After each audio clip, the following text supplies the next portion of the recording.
Hello दोस्तों, welcome back to our YouTube channel Guru Mahati GNMT। दोस्तों आज पैरामेडिकल एंट्रेंस एग्जाम 2023 के लिए सब्जेक्ट सोशल साइंस का कितना तो 19वां सेट लेकर आ गया हूँ। कितना तो 19वां सेट लेकर आ गया हूँ और हमें उम्मीद ही नहीं बल्कि पूर्ण विश्वास हो गया होगा कि 1 से लेकर 18 तक आप लोग सेट देख चुके होंगे।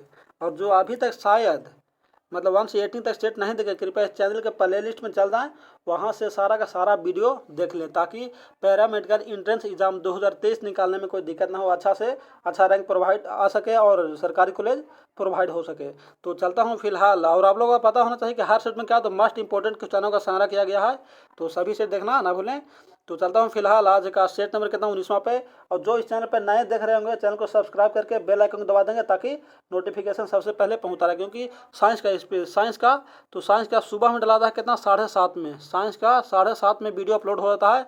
और इस सोशल साइंस का इसका कितना होता है, शाम में होता है, शाम में 7 बजे शाम में अपलोड हो जाता है। तो जैसे ही सब्सक्राइब करके रखेंगे तो नोटिफिकेशन सबसे पहले चल जाएगा और देख लेंगे सबसे पहले, और याद करने में कोई दिक्कत ना हो। तो चलता हूँ फिलहाल आज का सेट नंबर 19वां में। तो सेट नंबर 19वां का फर्स्ट क्वेश्चन इस प्रकार सबके बोल रहा है, क्योंकि 1 से 18 तक हम लोग देख चुके, 18 सेट देख चुके हैं। 19वां क्वेश्चन बोल रहा है कि 19वां सेट का फर्स्ट क्वेश्चन बोल रहा है, भारतीय संविधान ने भारतीय नागरिकों को कितने मौलिक अधिकार प्रदान किया है? 2 किया है, 4 किया है, 6 किया है या 8 किया है? तो इसका राइट आंसर हो गया ऑप्शन सी हो जाएगा अर्थात का तो 6। भारतीय संविधान ने भारतीय नागरिकों को 6 मौलिक अधिकार क्या तो प्रदान किया है। आगे चलते सेकंड क्वेश्चन पे। सेकंड क्वेश्चन आपका इस प्रकार से बोल रहा है, थोड़ा सा लॉन्ग है, लॉन्ग नहीं है, सिर्फ घुमा दिया गया है। बोल रहा है कि 14 वर्ष से कम आयु के बहुत से गरीब बच्चे को पटाखे बनाने वाले कारखानों में काम करते हैं। इन कारखानों में बच्चों को काम देने से किस मौलिक अधिकार का उल्लंघन होता है? मतलब बोल रहा है कि 14 वर्ष से कम बच्चों को काम देने के लिए कौन सा मौलिक अधिकार का उल्लंघन होता है? ऑप्शन ए नंबर है समानता का अधिकार, या बी नंबर है शोषण के विरुद्ध अधिकार, या सी नंबर है कि स्वतंत्रता का अधिकार, या डी नंबर है संस्कृति तथा शिक्षा संबंधी अधिकार। तो 2 का राइट आंसर हो जाएगा ऑप्शन बी हो जाएगा अर्थात क्या तो शोषण के 14 वर्ष से जो कम बच्चे हैं उन्हें काम दिया जा रहा है, तो किसका है तो शोषण के विरुद्ध अधिकार के रूप में वो काम कर रहे थे कि मौलिक अधिकार को उल्लंघन कर रहे हैं। वो किसका तो शोषण के विरुद्ध कर रहे हैं, क्योंकि उसमें नियम बना गया कि 14 वर्ष से अधिक उम्र को ही उसमें काम करवाना है, लेकिन 14 वर्ष से कम बच्चों को लाचारी में अपना खड़वा रहे हैं, तो उल्लंघन करता है। तीसरा क्वेश्चन आपका इस प्रकार से बोल रहा है कि लोकसभा का कार्यकाल होता है मतलब कितने साल का होता है? 3 साल का होता है, 4 साल का होता है, 5 साल का होता है या 6 साल का होता है? तो 3 का राइट आंसर क्या हो जाएगा ऑप्शन सी हो जाएगा अर्थात क्या तो 5 साल का होता है। जो लोकसभा का कार्यकाल होता है कितना तो 5 साल का होता है। आगे चलते चौथा क्वेश्चन पे। तो आपका चौथा क्वेश्चन इस प्रकार से आपका स्क्रीन पे है। बोल रहा कि भारत के राष्ट्रपति को पद की शपथ कौन दिलाता है? जो राष्ट्रपति का भारत को है उन्हें शपथ कौन दिलाता है? ऑप्शन नंबर है कि चीफ इलेक्शन कमिश्नर, या बोल रहा कि सुप्रीम कोर्ट के मुख्य न्यायाधीश दिलाता है, या चीफ मिनिस्टर या मुख्यमंत्री दिलाता है, या सी में क्या बोल रहा है डी में कि प्राइम मिनिस्टर या प्रधानमंत्री दिलाता है। तो 4 का राइट आंसर क्या हो जाएगा?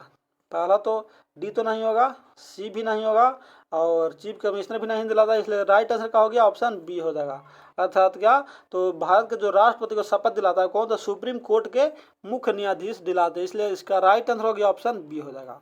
आगे चलते हैं पांचवा क्वेश्चन पे। पांचवा क्वेश्चन बोल रहा है कि जनसंख्या के संदर्भ में भारत का विश्व में स्थान है। जो जनसंख्या के आधार पर आपकी जनगणना हुआ ना, जातीय जनगणना, तो उसी के अनुसार बोल रहा है कि जनसंख्या के संदर्भ में भारत का विश्व में कौन सा स्थान है?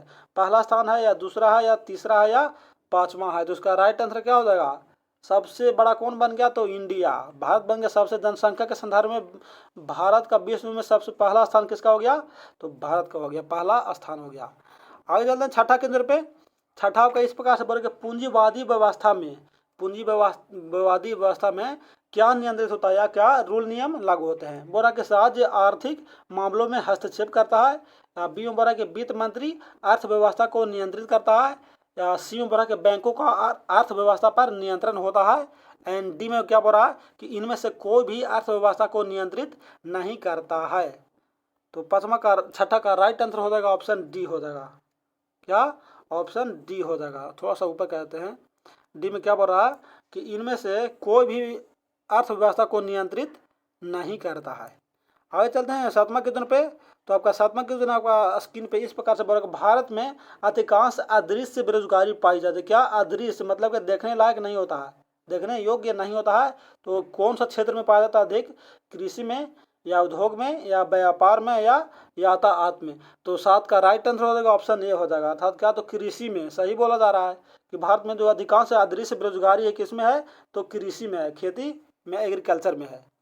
आगे चलते हैं 8वां क्वेश्चन पे। तो आपका 8वां क्वेश्चन इस प्रकार से बोल रहा है, थोड़ा छोटा कर देते हैं। 8वां क्वेश्चन बोल रहा है कि निम्नलिखित फसलों में से कौन सी फसल नकदी फसल के रूप में मानी जाता है। इन चारों ऑप्शन में से कौन सा जो ऐसा फसल है जो नकदी रूप में माना जाता है, चावल है, गेहूं है, बाजरा है या कपास है। तो 8 का राइट आंसर होगा क्या, ऑप्शन डी हो जाएगा, था क्या, तो कपास है जो क्या, तो नकदी फसल के रूप में जाना जाता है। आगे चलते 9वां क्वेश्चन पे। 9वां क्वेश्चन बोल रहा है कि आर्थिक विकास की दृष्टिकोण से भारत की गिनती होती है, भारत की मतलब गिनती किस रूप में होती है, पिछड़े राष्ट्र के रूप में या विकसित राष्ट्र के रूप में या विकासशील राष्ट्र के रूप में या अर्ध विकसित राष्ट्र के रूप में होता है। तो 9 का राइट आंसर क्या हो जाएगा, ऑप्शन सी हो जाएगा, अर्थात क्या, तो विकासशील, जो आर्थिक विकास की दृष्टिकोण से भारत का गिनती होता है क्या, तो विकासशील राष्ट्र के रूप में होता है। आगे चलें 10वां क्वेश्चन पे।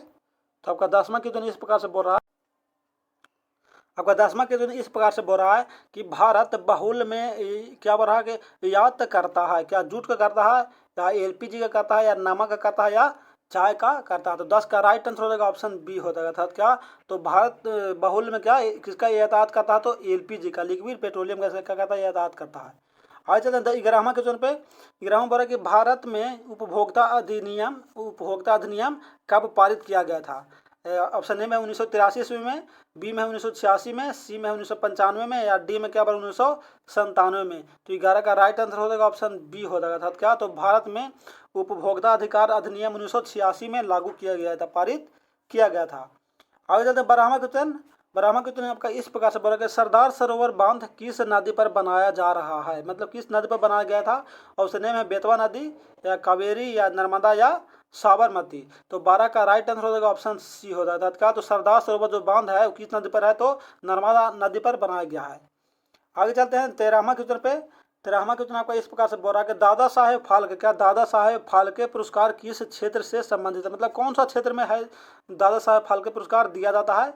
ऑप्शन ए में सशस्त्र सेनाओं को या साहित्य के क्षेत्र में या फिल्म के क्षेत्र में या खेल कूद के क्षेत्र में। तो 13 का राइट आंसर हो जाएगा ऑप्शन सी हो जाता था क्या, तो जो दादा साहेब फाल्के पुरस्कार किसमें, तो फिल्म क्षेत्र में, फिल्म सिटी में दिया जाता है। आगे चलते 14वां क्वेश्चन पे।